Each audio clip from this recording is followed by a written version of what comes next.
If you are new to my channel, do subscribe it and make sure to hit the bell icon so that you would not miss any of my upcoming videos.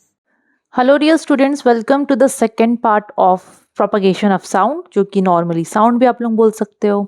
सो ये बच्चों, ये second part है और ये शायद and part भी होगा, क्योंकि इसके बाद बहुत थोड़ा सा टॉपिक बचा है, वो इस पार्ट में ही कवर हो जाएगा। फर्स्ट पार्ट ऑलरेडी अपलोड हो चुका है। अगर आप लोग अभी तक नहीं देखे हो तो लिंक आपको डिस्क्रिप्शन बॉक्स में मिल जाएगा, वहाँ से आप लोग फर्स्ट पार्ट देख सकते हो। साथ ही साथ आप लोगों को वहाँ पर ओसवाल बुक्स का भी लिंक मिल जाएगा। ओसवाल बुक का क्वेश्चन बैंक बच्चों मैं बेसिकली आपको रिफ़र कर रही हूँ। बहुत अच्छा सा क्वेश्चन बैंक वाला बुक है ये। क्वेश्चन बैंक का मतलब क्या होता है? मतलब आपको lots and number of questions मिलेंगे, इसमें बहुत सारे क्वेश्चंस मिलेंगे। और रियली अगर जो बच्चे खरीद चुके होंगे बुक, उनको पता है कि इस बुक में बहुत सारे अलग अलग क्वेश्चंस दिए गए हैं और आपको उस टाइप से क्वेश्चंस देखने को मिलेंगे जो कि बोर्ड्स में आते हैं। साथ ही साथ सेल्फ असेसमेंट पेपर भी यहाँ पर हम लोगों को मिलता है, जिसको आप लोग चैप्टर कंप्लीट करने के बाद खुद से सॉल्व करके अपने आप को टेस्ट कर सकते हो कि कितना आप लोग कर पा रहे हो। क्लियर? तो आप लोगों को अगर ओसवाल बुक्स लेना है तो बच्चों उसका भी लिंक डिस्क्रिप्शन बॉक्स में दिख गया होगा। आप लोगों को आराम से फिजिक्स, केमिस्ट्री, बायो, जो भी सब्जेक्ट का आपको बुक चाहिए, आप लोग लिंक के थ्रू डायरेक्टली ऑर्डर कर सकते हो। साथ ही साथ मैं आपको केमिस्ट्री मास्टरी कोर्स के बारे में बता दूं। एक नया कोर्स लॉन्च हुआ है क्लास 9 स्टूडेंट्स के लिए, जिसमें केमिस्ट्री पढ़ाया जाएगा।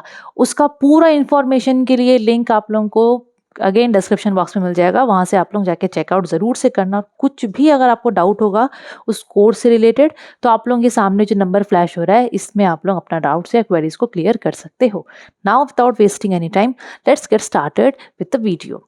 ओके, सो बच्चों, साउंड का ये सेकेंड पार्ट होने वाला है। पहला पार्ट में हम लोग बहुत सारा चीज़ पढ़े थे। साउंड का डेफिनेशन, उसमें जो वेव प्रोड्यूस होता है, types of waves, sound waves को हम लोग मैकेनिकल वेव्स बोलते हैं, इलास्टिक वेव्स बोलते हैं।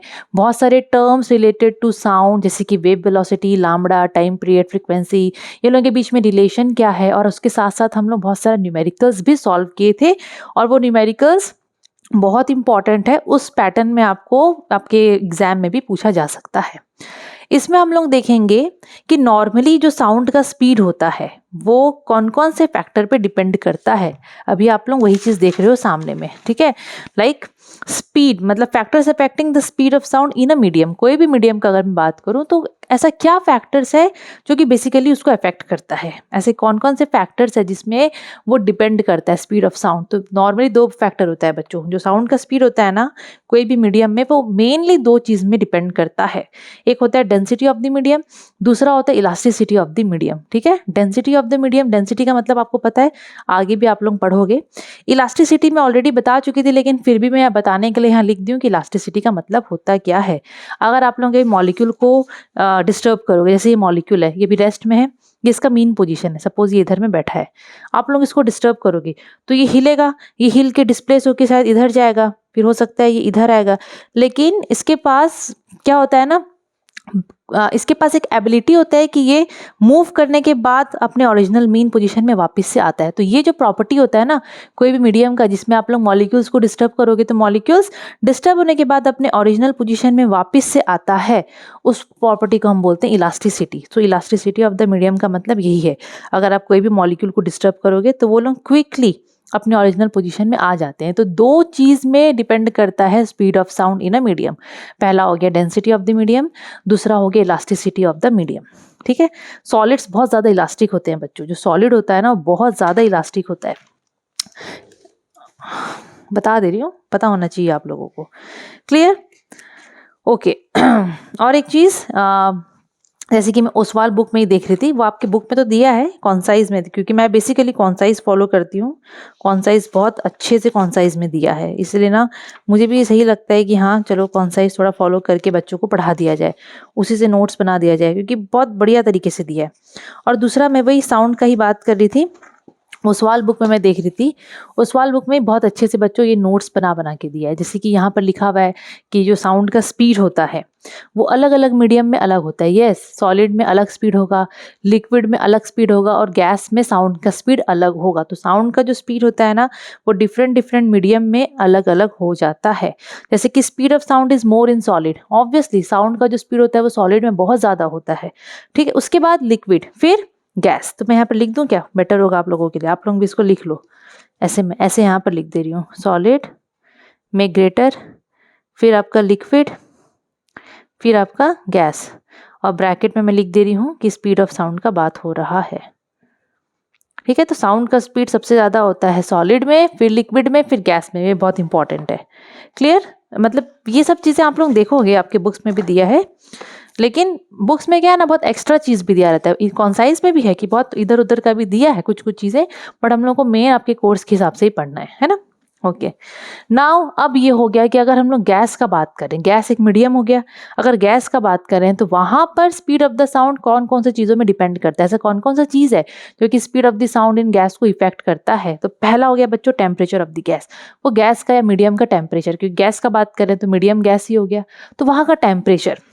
तो देखो बच्चों, टेम्परेचर और साउंड का स्पीड में ये रिलेशन है, डायरेक्ट रिलेशन है।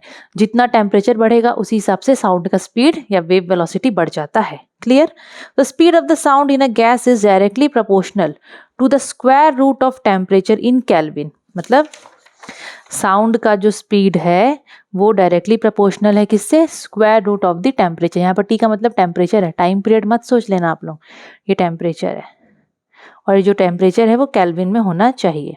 ठीक है, टेम्परेचर इन केल्विन, तो उसका रूट ओवर।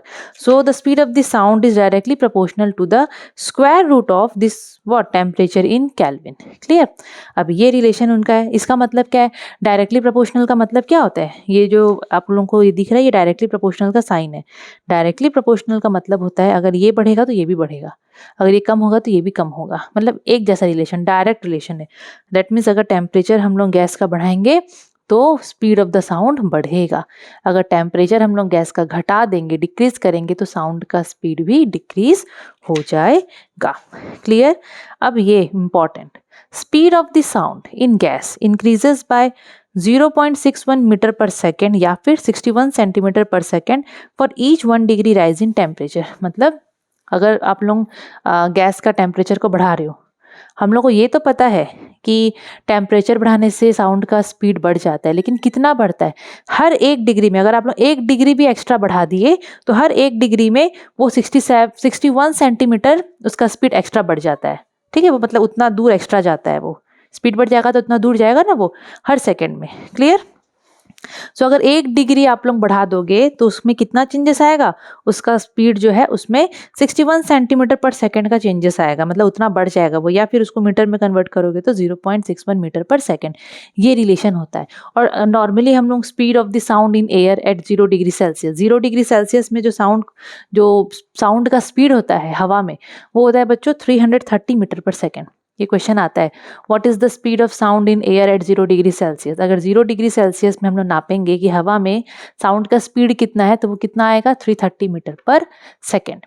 ठीक है, और अभी हम लोग पढ़े हैं कि आप लोग एक एक मतलब जितना भी आप लोग टेम्परेचर बढ़ाओगे उसका स्पीड बढ़ेगा, और हर 1 डिग्री में कितना बढ़ता है उसका स्पीड, 61 सेंटीमीटर पर सेकेंड या फिर 0.61 मीटर पर सेकेंड। अब यहाँ पर क्वेश्चन बोला है कि अगर 0 डिग्री सेल्सियस में उसका नॉर्मली इतना स्पीड होता है, अगर आप लोग 0 डिग्री से 30 डिग्री बढ़ा दोगे टेम्परेचर को, अब बताओ कि साउंड कितना बढ़ेगा, स्पीड ऑफ द साउंड क्या हो जाएगा। तो इसका एक फॉर्मूला है बच्चों, ठीक है, इसका एक फॉर्मूला है। जैसे कि आपको पता है कि साउंड का स्पीड 0 डिग्री सेल्सियस में, स्पीड को मैं वेव वेलोसिटी का v ले लेती हूँ, 0 डिग्री सेल्सियस में साउंड का स्पीड क्या है, ये है speed of sound eight 0 degree Celsius in air. Air का बात हो रहा है, सॉलिड फॉलिड मत लिख लेना, सॉलिड में अलग होता है।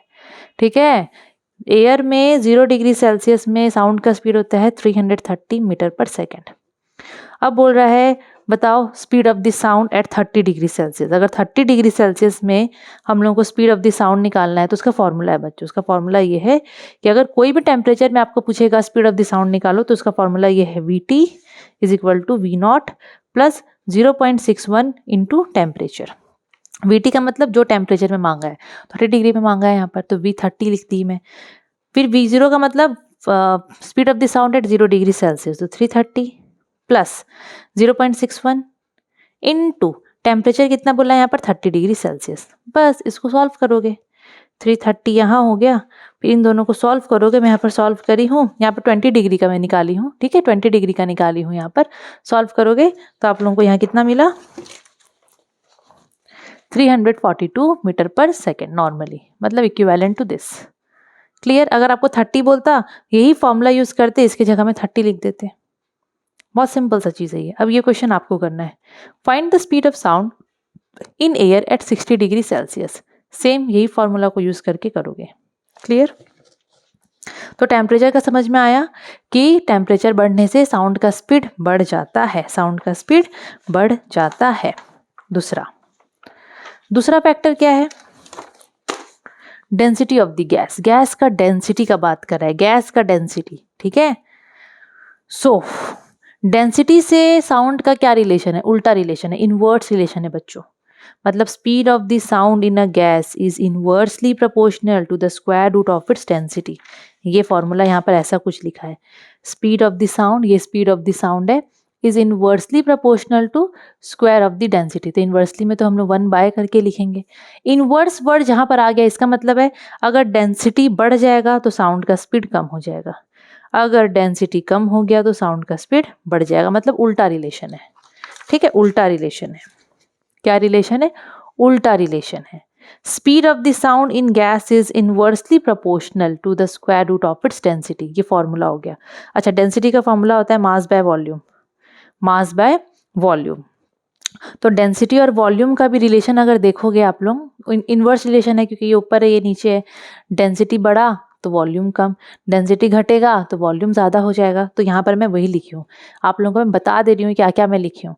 VOL मतलब वॉल्यूम है, VOL मतलब वॉल्यूम है। ये वॉल्यूम और डेंसिटी का इनवर्स रिलेशन होता है ये फॉर्मूला से। अगर वॉल्यूम बढ़ेगा तो डेंसिटी कम होगा, वॉल्यूम घटेगा तो डेंसिटी बढ़ेगा। क्लियर? अब यहाँ से आप लोग क्या चीज़ समझे, एक क्या रिलेशन निकाल सकते हैं। आप लोगों को डेंसिटी का पता चल गया, उल्टा रिलेशन है, तो आप लोग इसको ऐसे लिख सकते हो।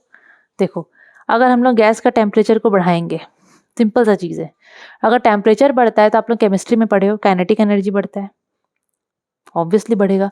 आप लोग मॉलिक्यूल्स को हीट कर दोगे तो वो लोग भागेंगे नहीं इधर उधर उधर इधर, पूरा जोर जोर से भागेंगे स्पीड के साथ, तो उनका काइनेटिक एनर्जी बढ़ जाएगा, काइनेटिक एनर्जी बढ़ जाएगा।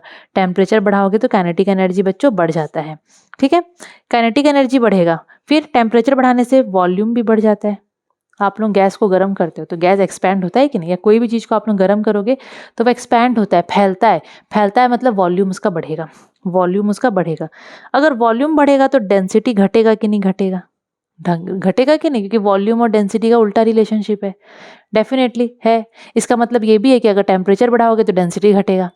ऐसे भी तो हो गया ना, टेम्परेचर बढ़ा रहे हो तो वॉल्यूम बढ़ रहा है, वॉल्यूम बढ़ रहा है मतलब डेंसिटी घट रहा है, मतलब टेम्परेचर बढ़ाने से डेंसिटी घट जा रहा है। क्लियर? अभी डेंसिटी और स्पीड ऑफ द साउंड का क्या रिलेशन है? उल्टा, इनवर्स रिलेशन है डेंसिटी और स्पीड ऑफ द साउंड का। अगर डेंसिटी घट रहा है तो स्पीड ऑफ द साउंड, ये मतलब V का मतलब है स्पीड ऑफ द साउंड, वो बढ़ रहा है। Yes sir no? तो इसको याद रखना, टेम्परेचर बढ़ाने से काइनेटिक एनर्जी बढ़ेगा, वॉल्यूम बढ़ेगा, वॉल्यूम बढ़ेगा तो भाई डेंसिटी घट जाएगा। और डेंसिटी और स्पीड ऑफ द साउंड का क्या रिलेशन है? उल्टा, अगर डेंसिटी घटा तो वॉल्यूम बढ़ा। वैसे ही उल्टा, टेम्परेचर घटा दोगे तो काइनेटिक एनर्जी कम हो जाएगा, टेम्परेचर कम करने से वॉल्यूम भी कम हो जाता है। अगर वॉल्यूम कम हुआ तो डेंसिटी बढ़ गया, अगर डेंसिटी बढ़ गया तो स्पीड ऑफ द साउंड कम हो गया। देखो कितना कुछ निकल गया ना रिलेशन यहाँ पर, है ना। अभी ह्यूमिडिटी, ह्यूमिडिटी से कैसे इफेक्ट होता है, मतलब ह्यूमिडिटी भी स्पीड ऑफ द साउंड को बदल सकता है। कैसे? अगर ह्यूमिडिटी बढ़ेगा तो साउंड का स्पीड बढ़ जाता है, याद रखना। ह्यूमिडिटी का मतलब क्या होता है? वाटर वेपर का प्रेजेंस एनवायरमेंट, हवा में कितना वाटर वेपर है। अगर ह्यूमिड एयर का मैं ऐसे वर्ड यूज़ करूँगी तो ह्यूमिड एयर का मतलब समझ जाना, आपके टीचर क्लास में बोलेंगे humid air, humid air, geography में भी पढ़ोगे आप लोग ह्यूमिड एयर, तो उसका मतलब पता होना चाहिए। तो ह्यूमिड एयर का मतलब होता है एयर मॉलिक्यूल्स के साथ साथ वाटर वेपर होंगे। वाटर मॉलिक्यूल्स मतलब वाटर वेपर ले लो, मेन वाटर वेपर का बात हो रहा है, पानी नहीं, भाप, भाप का बात हो रहा है। ठीक है, वाटर वेपर का बात हो रहा है। तो ह्यूमिड एयर का मतलब एयर मॉलिक्यूल्स के साथ साथ वाटर वेपर, मतलब अगर इतने एयर मॉलिक्यूल्स थे ना तो अभी आधे एयर मॉलिक्यूल्स सोच लो कम हो गए और उसकी जगह में आ गए वाटर वेपर, तो हवा का डेंसिटी कम हो जाता है। समझ में आया? तो ह्यूमिड एयर का मतलब हम लोग को ऐसा लगेगा, मतलब ये समझना है कि अगर हवा बहुत ज़्यादा ह्यूमिड है, मतलब उसका डेंसिटी कम हो गया है। ये चीज़ को याद रखना, ह्यूमिड एयर का डेंसिटी बच्चों कम होता है, डेंसिटी कम होता है। अगर डेंसिटी कम होगा तो स्पीड ऑफ द साउंड ज़्यादा रहेगा। इसीलिए ना साउंड का स्पीड या sound travels faster in humid air than dry air. सूखा हवा की कंपैरिजन ह्यूमिड एयर में साउंड बहुत जल्दी जल्दी भागता है। क्यों? क्योंकि ह्यूमिड एयर का डेंसिटी कम होता है। और डेंसिटी और स्पीड ऑफ द साउंड कैसे रिलेटेड है? इन्वर्सली रिलेटेड है। तो ये क्वेश्चन अगर आएगा तो आप लोगों को ऐसे और थोड़ा सा एक्स्ट्रा थोड़ा सा बढ़ा के आप लोग लिख सकते हो। क्लियर? अभी डायरेक्शन ऑफ विंड में कैसे डिपेंड करता है? ये तो बहुत सिंपल है। आप लोग अपने घर में छत वत में पढ़ते होगे, है ना? ये तो देखो मैं अपना एक्सपीरियंस से बता रही हूँ। हम लोग जब स्कूल टाइम में ना हम लोग मैं तो छत में जाके पढ़ती थी, ठीक है? हवा हवा चलता था छत में। और सपोज ये मेरा घर है और मैं यहाँ पर खड़ी हूँ। क्लियर? अब कहीं पर सपोज टेप बज रहा है, ठीक है? कहीं से गाना वाना आ रहा है। यहाँ पर सपोज किसी की शादी है और यहाँ पर वो बज रहा है गाना वाना। अब मैं यहाँ पर हूँ तो मुझे नॉर्मली सुनाई दे रहा है। अब हवा सपोज मेरे डायरेक्शन में चल रहा है, विंड मेरे डायरेक्शन में चल रहा है। अगर विंड मेरे डायरेक्शन में चलेगा ना तो मेरे को वो आवाज़ जल्दी सुनाई देगा, तेज सुनाई देगा, मतलब स्पीड ऑफ द साउंड बढ़ जाता है।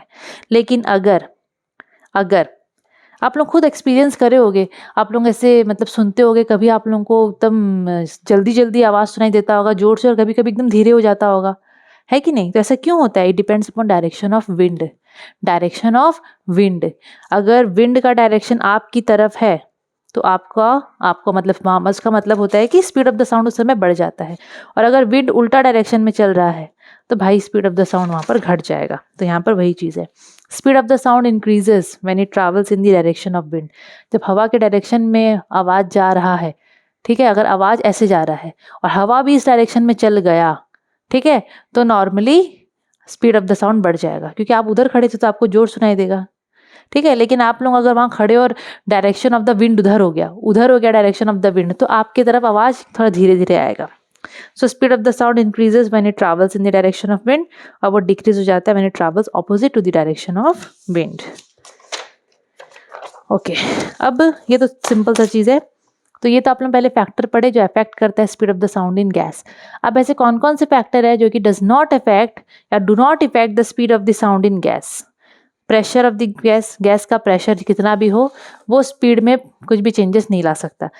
एम्पलीट्यूड ऑफ द साउंड का एम्पलीट्यूड से उसका स्पीड में कोई फ़र्क नहीं आता है, और वेवलेंथ से भी कोई फ़र्क नहीं आता है। इसको खाली आप लोगों को थोड़ा नाम याद रखना है, ठीक है, अंदर का चीज़ नहीं आता है। Then comparison between sound waves and light wave. अभी साउंड और लाइट के बीच में थोड़ा कंपेयर करते हैं। अब देखो बच्चों, अब जैसे कि पहला पॉइंट लिखा है, आप लोग पढ़े थे कि साउंड वेव्स को ट्रैवल करने के लिए मीडियम चाहिए। वो लोग वैक्यूम में ट्रैवल नहीं कर सकते, क्योंकि वैक्यूम में मॉलिक्यूल्स होते ही नहीं है। मॉलिक्यूल्स लोग फिर कैसे कैरी करेंगे? क्योंकि साउंड तो एक एनर्जी है, उसको मॉलिक्यूल्स लोग लेके आते हैं तो ही हम लोग के पास साउंड सुनाई देगा, ठीक है। तो वो वैक्यूम में ट्रैवल नहीं कर सकता है। लेकिन लाइट को चाहिए ही नहीं, लाइट कोई मीडियम फीडियम में डिपेंड नहीं करता। They can travel through vacuum. Light जो है वो वैक्यूम से आराम से ट्रैवल कर सकता है। तभी तो देखो, ये सूरज ऊपर है, सोलर सिस्टम पता नहीं कहाँ कितना दूर है, और हम लोग हैं नीचे। ये तो स्पेस हो गया, है ना, स्पेस बोलते हो आप लोग, और ये हम लोग का अर्थ हो गया, हम लोग यहाँ पर है। अब आप लोगों को पता है कि जो स्पेस है वहाँ पर वैक्यूम है, उधर नहीं है हवा हवा कुछ नहीं है, इसलिए स्पेस में आवाज़ सुनाई नहीं देता है। लेकिन वहाँ से रोशनी कैसे हम तक पहुँच जाता है? लाइट तो फट से पहुँच जाता है सूरज का, स्पेस में जो वैक्यूम है उसी से ट्रैवल करके आता है लाइट। तो ये बताता है हमको कि लाइट को ट्रैवल करने के लिए कोई मीडियम नहीं चाहिए, light can travel through vacuum. तो जो लाइट के जो वेव्स होते हैं वो लोग वैक्यूम में ट्रैवल कर सकते हैं, लेकिन साउंड नहीं कर सकता, उसको भाई मीडियम चाहिए ही चाहिए। साउंड को मटेरियल मीडियम चाहिए प्रोपागेशन के लिए, सॉलिड लिक्विड गैस कुछ भी होना चाहिए, लेकिन लाइट वेव्स को ऐसा कोई मटेरियल मीडियम नहीं चाहिए। देन साउंड वेव्स को अगर हम लोग देखें तो साउंड वेव्स जो होता है ना वो लॉन्गिट्यूडनल वेव्स होता है। जो साउंड वेव्स होता है वो लॉन्गिट्यूडनल वेव्स होता है। आप लोग पढ़े थे ना लॉन्गिट्यूडनल वेव्स? मैं खोजती हूँ कहाँ गया पेपर मेरा, आप लोगों को लॉन्गिट्यूडनल वेव को एक बार मैं फिर से दिखा देती हूँ। मिल जाए भाई, मिल गया। देखो लॉन्गिट्यूडनल वेव साउंड के लिए बोल रहा है कि वो लॉन्गिट्यूडनल वेव जैसा है, वो लॉन्गिट्यूडनल वेव का एग्जाम्पल है। Sound is a longitudinal wave, मतलब अगर वेव ऐसे ट्रैवल कर रहा है इस डायरेक्शन में, तो जो मीडियम जो डिस्टर्ब होगा वेव की वजह से, क्योंकि वेव जाएगा तो भाई मीडियम के पार्टिकल्स डिस्टर्ब होंगे, तो वो पार्टिकल्स ऐसे मूव करें इन the direction of the sound waves, in the direction of that wave. अगर वेव इस डायरेक्शन में जा रहा है तो उसकी जो मीडियम्स है वो भी इस डायरेक्शन में वाइब्रेट करेंगे, ऐसे to and fro to and fro to and fro, हाँ ठीक है, तो टू एंड फ्रो या बैक एंड फोर्थ, जो भी आप लोग बोल लो। क्लियर? ऐसे ऐसे ऐसे ऐसे ऐसे ऐसे वेव का भी यही डायरेक्शन था, और जो पार्टिकल्स थे जो कि वाइब्रेट हो रहे हैं वो भी इसी डायरेक्शन में वाइब्रेट हो रहे हैं, मतलब पैरेलल है। तो साउंड भी ऐसा होता है। साउंड जो है वो एग्जाम्पल लॉन्गिट्यूडिनल वेव का, लॉन्गिट्यूडिनल वेव का एग्जाम्पल है कौन? साउंड। ठीक है, तो साउंड के लिए बोल रहा है दे आर लॉन्गिट्यूडिनल वेव्स। लेकिन जो लाइट वेव्स होते हैं वो लोग ट्रांसवर्सल वेव्स होते हैं। ट्रांसवर्सल वेव्स का मतलब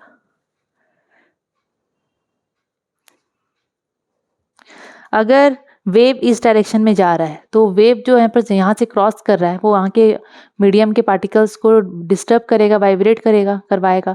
तो वाइब्रेशन ऐसे होगा, up and down, up and down, ऐसे वाइब्रेट कर रहे हैं। मतलब साउंड का डायरेक्शन, सॉरी वेव का डायरेक्शन ये है, लेकिन पार्टिकल्स ऐसे ऐसे उसके ऊपर 90 डिग्री बना रहे हैं उससे, ऐसे। ठीक है, अप एंड डाउन ऐसे वाइब्रेट कर रहे हैं, तो हम लोग उसको बोलते हैं ट्रांसवर्सल वेव। तो लाइट वेव्स जो होते हैं वो ट्रांसवर्सल वेव्स होते हैं।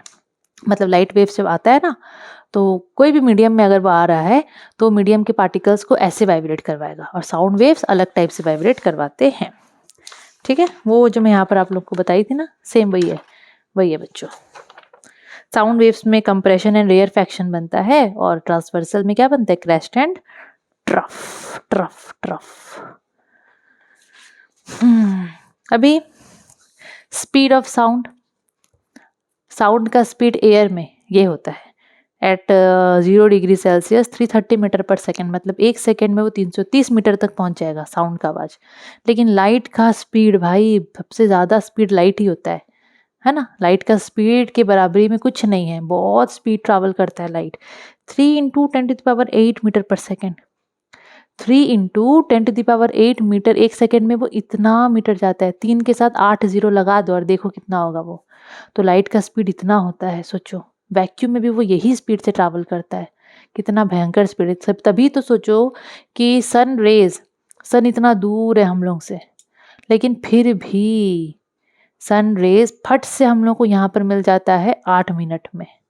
ठीक है, सोच लो आप लोग। तो यहाँ पर स्पीड को आप लोग कंपेयर कर सकते हो, बहुत इजी है ये और बहुत इंपॉर्टेंट भी है ये पार्ट। क्लियर? ओके, अब है बच्चों, ये तो हो गया आपका कंपैरिजन वाला। एक और मैं बता देती हूँ नॉर्मली, मतलब वो चीज़ डिस्कस कर लूँगी तो बेटर है, क्या बोलो तो। हाँ, अभी जो लाइटनिंग होता है, जब बारिश वारिश होता है तो लाइटनिंग होता है ना, थंडरस्टॉर्म होता है, बिजली कड़कता है, बादल गरजता है पूरा जोर जोर से। तो आप लोग मुझे एक बात बताओ, इससे रिलेटेड क्वेश्चन है ये लास्ट पॉइंट से, कि जब ये ऐसा होता है बिजली कड़कता है, बादल गरजता है, तब आप लोगों को पहले क्या दिखता है या पहले क्या सुनाई देता है? मतलब पहले आप लोग गड़गड़ गड़गड़ सुनते हो फिर बिजली कड़कता है, कि पहले बिजली कड़कता है फिर गड़गड़ गड़गड़ होता है बादल का?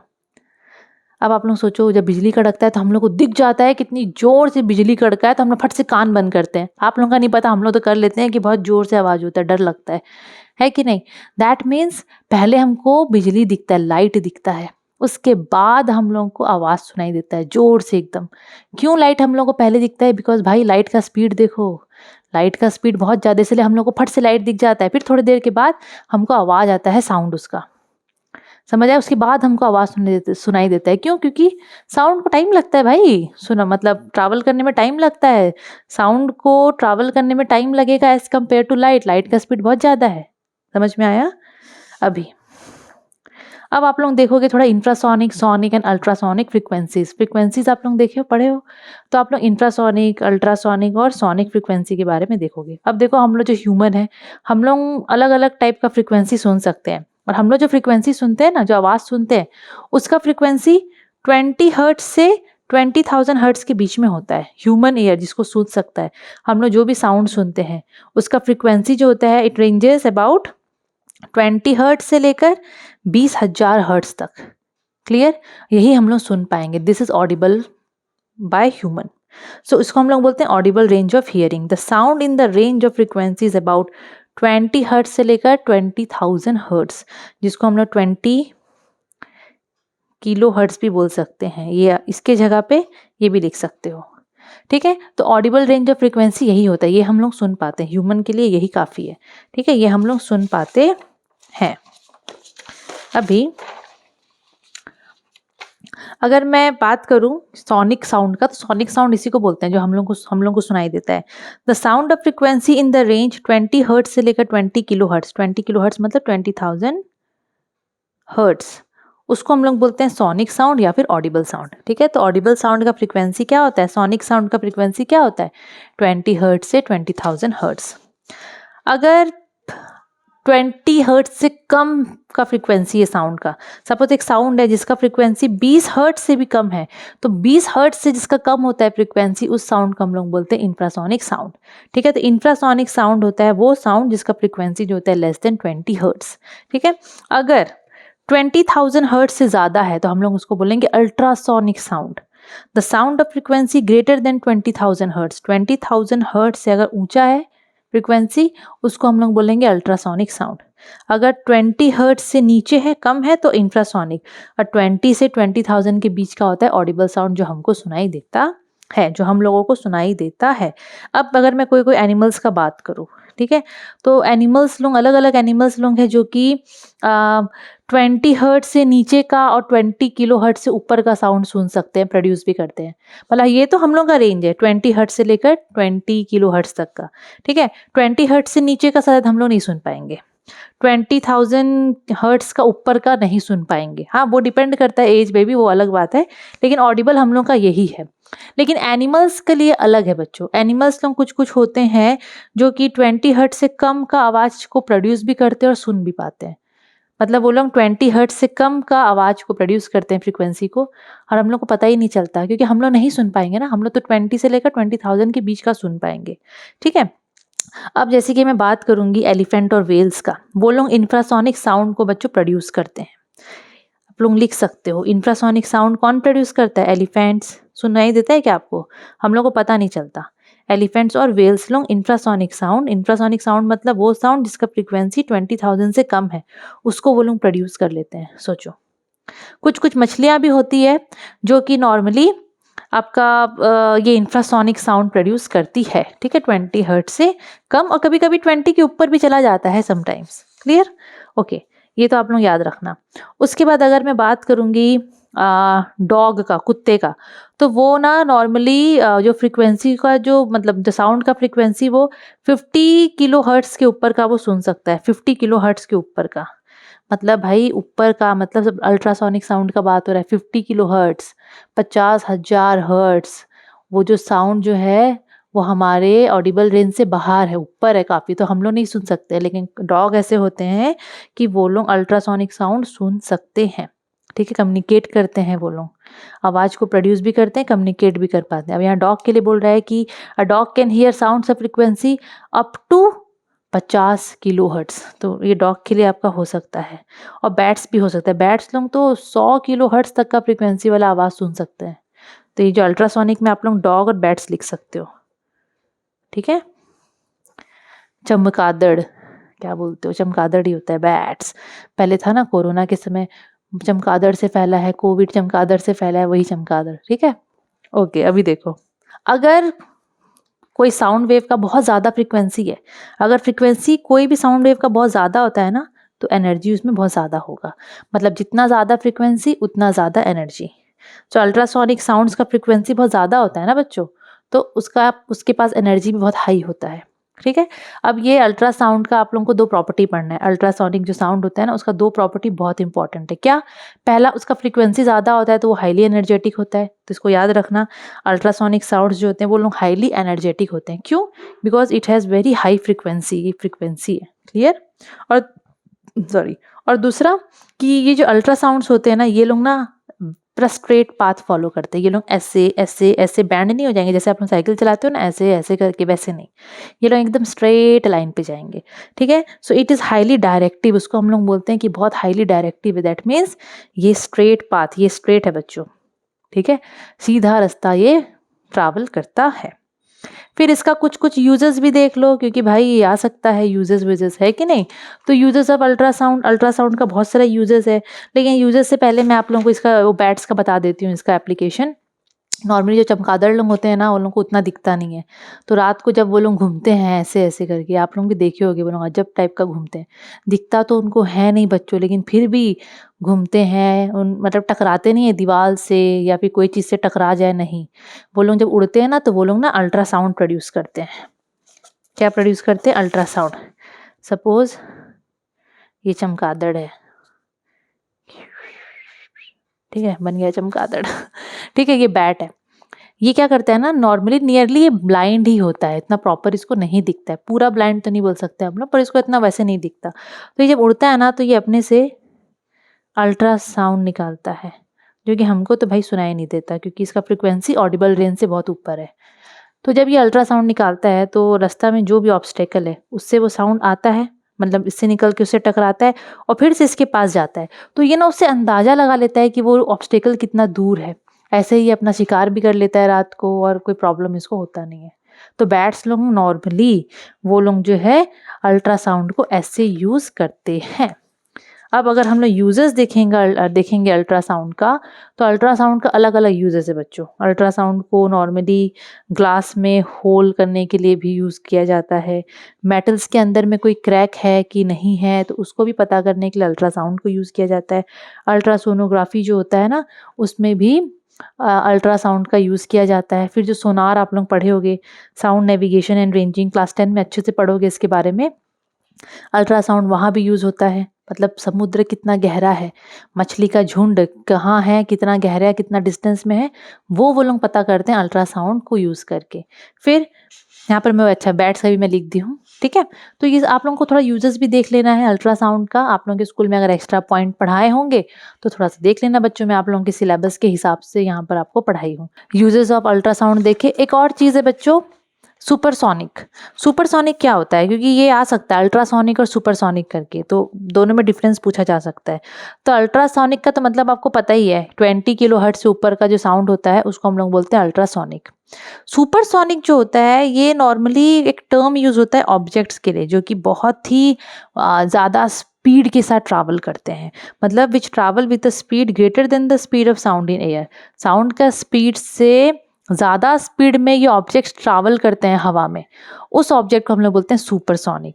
तो जो जेट प्लेन्स होते हैं, फाइटर प्लेन्स होते हैं, वो लोग सुपरसोनिक होते हैं। समझ में आया? क्योंकि वो लोग जो है उनका जो स्पीड होता है वो साउंड का स्पीड से काफ़ी ज़्यादा हाई होता है।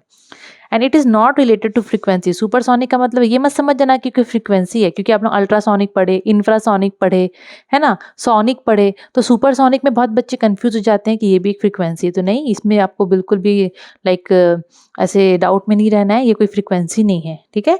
It is only related to the speed of the sound, ये सिर्फ साउंड का स्पीड से रिलेटेड होता है। क्लियर? तो आपका ये चैप्टर खत्म हो गया, साउंड चैप्टर।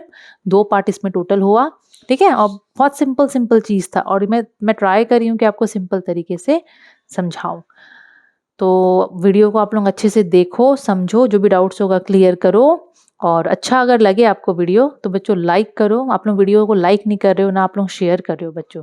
सब्सक्राइब करें, बहुत सारे स्टूडेंट्स पर ना लाइक करते हैं ना शेयर करते हैं। तो जितना हो सके बच्चों आप लोग इसको शेयर करो अपने फ्रेंड्स के साथ।